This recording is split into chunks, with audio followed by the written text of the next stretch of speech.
Forge FC is ready for their upcoming match. Simply stunning stuff! And finally, their goal! My word, what a rocket! Now, let's get you up to date with Anthony Urciuoli and Match Day Preview on the Forge Audio Network.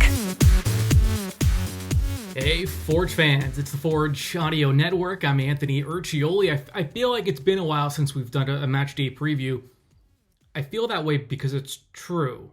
It's been like 10 days. So Forge getting some unfamiliar time off that they're not used to having all this time off. They're coming off a 3-0 win over the Wanderers and a 3-0 win over Pacific. That was in a span of about 7 days. So outscoring their opponents by a total of 6-0 in their last two matches. You probably want to play as quickly as possible, but Forge had a break. But they're back. Wednesday night, Tim Hortons Field, 7 o'clock. Forge hosting Valour FC. Valour is a club that Forge hasn't faced since last November when Valour won that match 3-1 at home. So much to talk about for this match Wednesday night at Tim Hortons Field. Tickets available, by the way. And, I mean, this all ties into it here. Kyle Bekker's 100th match. As soon as that whistle blows and Bekker is on the pitch, it'll be match number 100 for Kyle. First player in CPL history to hit that mark. And to celebrate, you can buy a Bekker 100th match pack. You get a ticket to Wednesday's match, and you get a commemorative t-shirt. It says Hamilton, has the number 10, has the Forge logo. It's a really nice shirt. So head over to the official website of Forge FC for more information on that. It's also Pride Night, and it's $5 beers before kickoff. So big night in Hamilton Wednesday.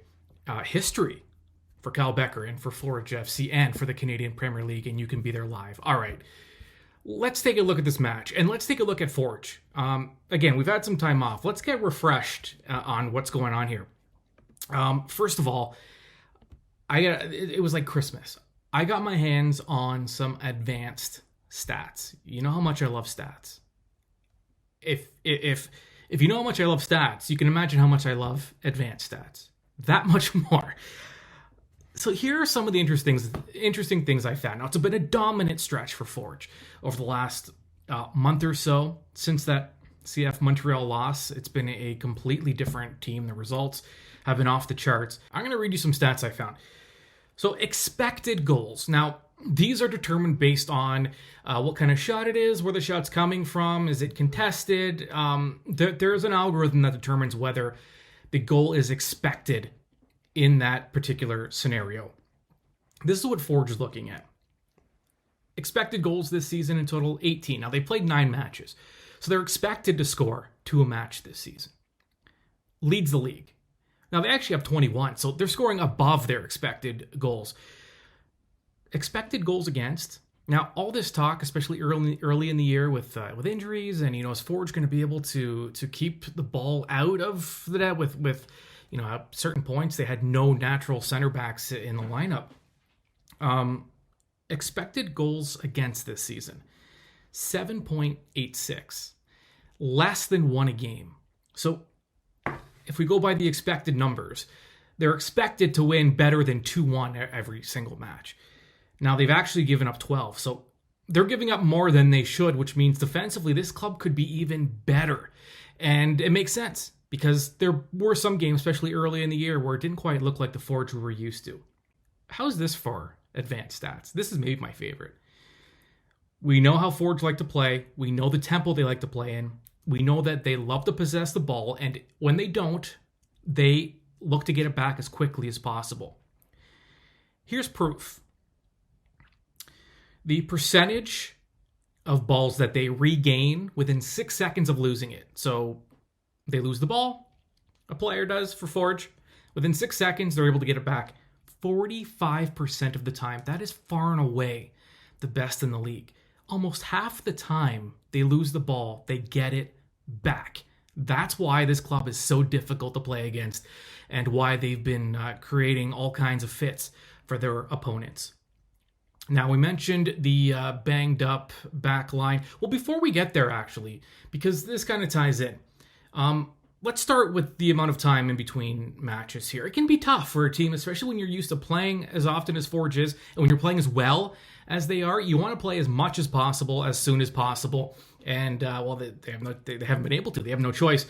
Head coach and technical director of Forge FC, Bobby Smyrniotis, talked about keeping his guys in game mode during that 10-day break leading into their next match against Valour. Yeah, I think the biggest thing we have right now is we've been playing some very good football right before this 10-day break, as you would call it, which you usually like to keep on playing games. You know, a week between games is good. You know, 10 days sometimes a little bit too much, but it also gives us an opportunity for guys to be, well rested, an opportunity for some guys to get healthier, get back in as we're getting closer to adding a few more bodies back into the lineup.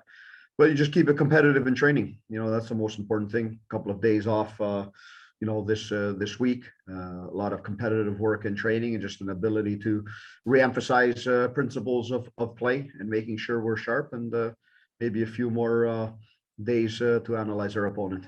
Just on Valour, they've had some ups and downs this year. Sometimes that attack seems deadly and sometimes not so much. What have you kind of seen from them with maybe the way they're able to hit in transition and on set pieces, like the things that they did at York, and how do you kind of address those? Yeah, overall, I think they're a good team, and I think that's why it's important not to get caught up in what's going on in the standings or so on, because they've had some good matches. They've had some matches lately that they've lost, which I think they've been very good in. And it's a couple of set piece goals, and against the run of play. But like you said, they're a team that can attack quick, attacks in numbers, gets players forward, likes to look into different intricate play in the final third. So they're a dangerous team, like every team in this league. They all bring something dangerous to the table. So it's understanding where that comes from, but it's understanding how you neutralize it. And the best way to neutralize it is try and be dominant in your game, at least for us. What I've seen this year is maybe a lot of teams feeling each other out in games and more cautious not to lose games. I think for us, the important thing is we always step on the field to go and win a game. And if we can do that and bring levels of energy we've shown lately, then that'll always give us success, and it'll make things difficult for an opponent. And hopefully we put them into a stage, any opponent, where their game is more random than planned. During that press conference, which you can catch in its entirety if you head over to the Forge FC official website, Garvin Matusala, heard earlier this year, had an incredible start, one of the more promising young defenders in the Canadian Premier League. He's hurt. He's back.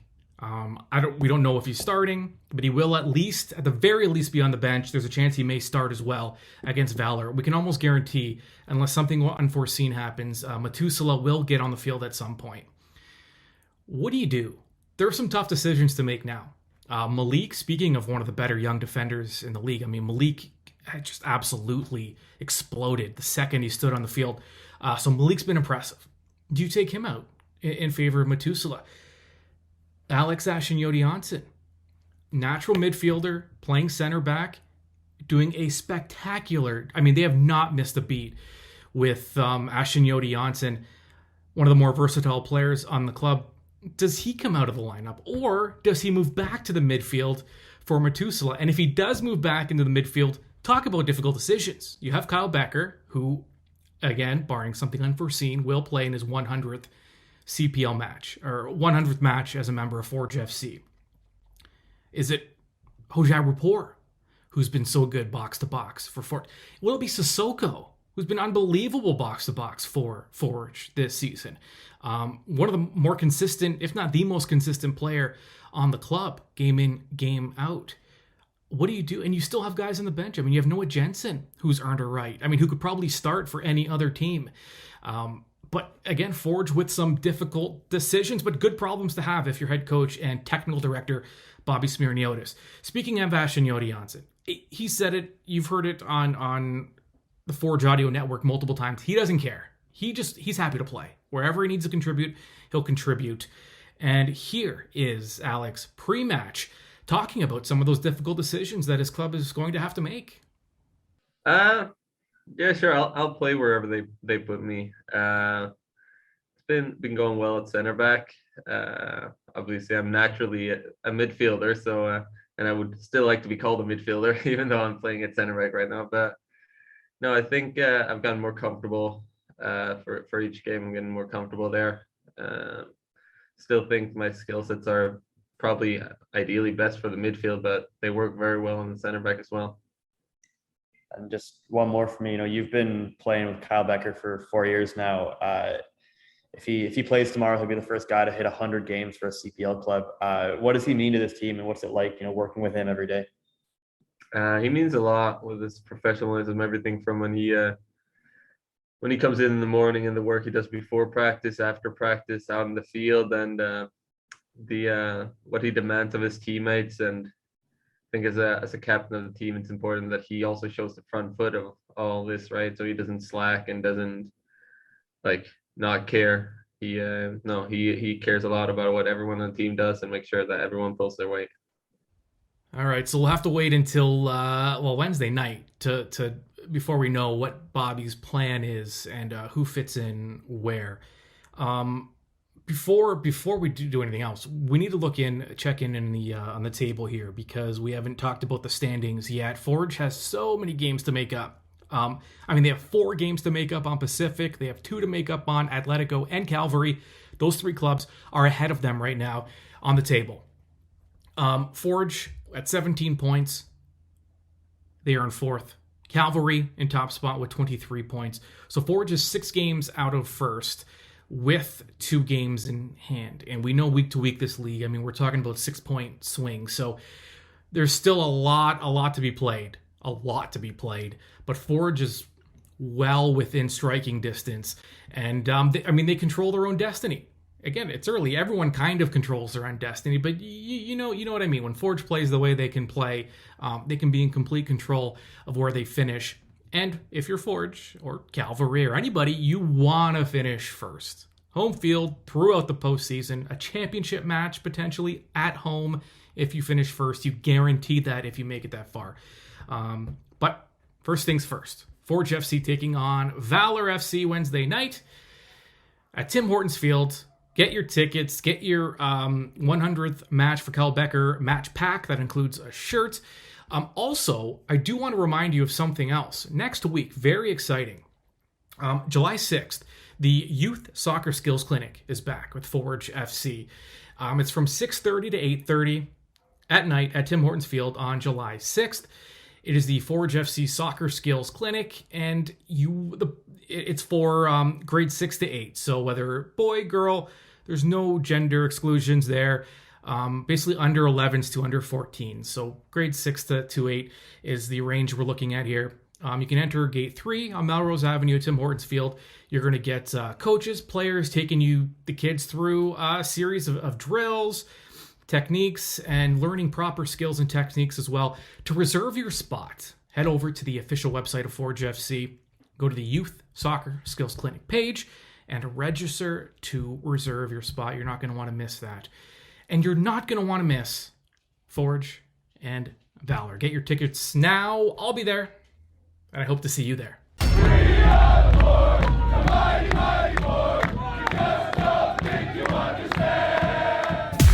Forge FC is prepared, and now you are informed. This has been Match Day Preview with Anthony Urciuoli on the Forge Audio Network. Subscribe on Spotify or wherever you get your podcasts.